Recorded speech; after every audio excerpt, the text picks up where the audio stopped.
Sir Fitz, tanong ko lang po, anong time frame ng forex trading ka nakabase? Na masasabi nyo po na trending na ang isang pair. Okay.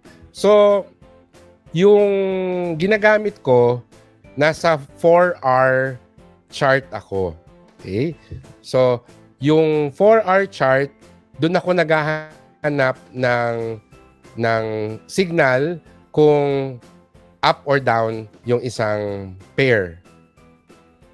Kapag may nakita ako na, let's just say na merong candlestick pattern na nagsasabi na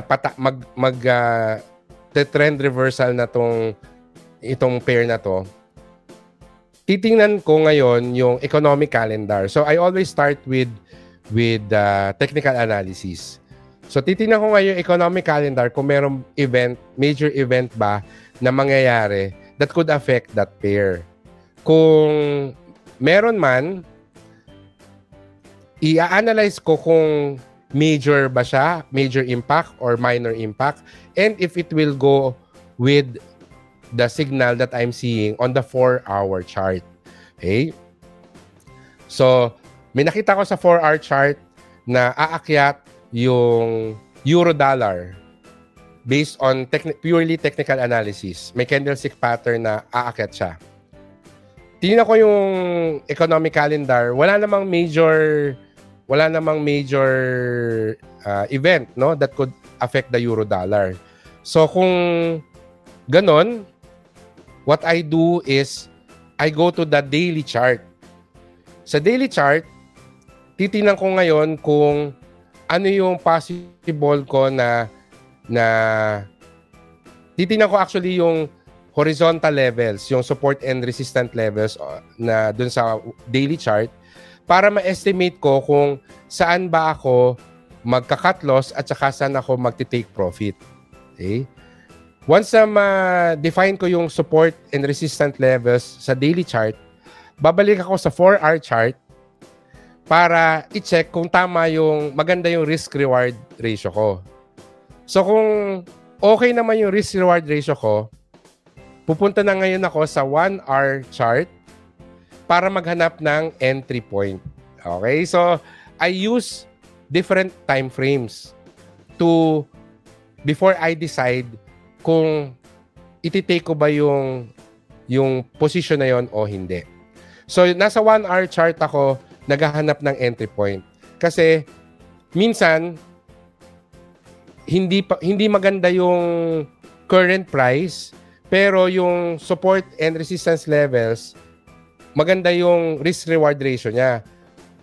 Pero kailangan dito ako sa point na to pumasok. So on the 1-hour chart, nagsiset ako ng buy order kasi pwede naman sa forex yun na pag bumaba dito sa price na to yung currency pair, automatic buy siya, 'di ba? Tapos auto set na rin yung cut loss at saka yung take profit.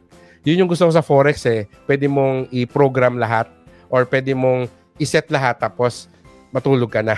Especially ako na nag-trade ng forex ng gabi. Ngayon, yung position na yon, given my strategy, napapansin ko nagko-close yung position ko within 2 to 3 days. Minsan umaabot ng Friday kasi I typically trade or I typically look for this setups ng Monday or Tuesday night. Kasi pag Wednesday, Thursday, Friday, busy na ako. So, Monday and Tuesday, yung typical forex trading night ko. Tapos, kung meron ma-open na position, nagko-close na siya, nahihit na yung cut loss ko or yung target profit ko by Thursday or Friday. Ngayon, pag Friday, hindi pa siya closed, nag-a-analyze ngayon ako na do I close this manually or do I think do I see that the trend will continue and I can probably let this run over the weekend. 50-50 siya. There are times na manually kino-close ko siya kasi next week merong major economic event or announcement na ayokong ma-whiplash nung volatility. Minsan naman, mukhang tahimik pa rin next week, I will just let the position open. I will just I will just leave the position open over the weekend and then reevaluate come Monday. Okay? So ganun yung trading strategy ko. And yun yung time frame na ginagamit ko. Nasa 4-hour charts ako. But I do not just use the 4-hour charts. I use the daily chart for the support and resistance levels. And then I use the hourly chart to determine yung entry levels ko. Okay? And to fine-tune yung aking cut loss and take profit levels. May mga friends ako na nasa hourly chart sila kasi ano sila day trader. Gusto nila nag-open and close ng position sila within the day or within the next day, 1 or 2 days lang. But in any case, they also use several time frames. Very similar to sa strategy ko, nasa 1 hour time frame sila. Pag may nakita silang setup, they use the 4-hour or the 8-hour time frame to determine yung support and resistance level sila. Tapos, kung na-determine na nila yon at maganda yung risk-reward ratio, they now go to the hourly chart, papanoorin na nila yon to see kung kailan sila magandang pumasok. Yung iba nag 15-minute chart para do sa entry level, but most of them nasa 1-hour chart na rin.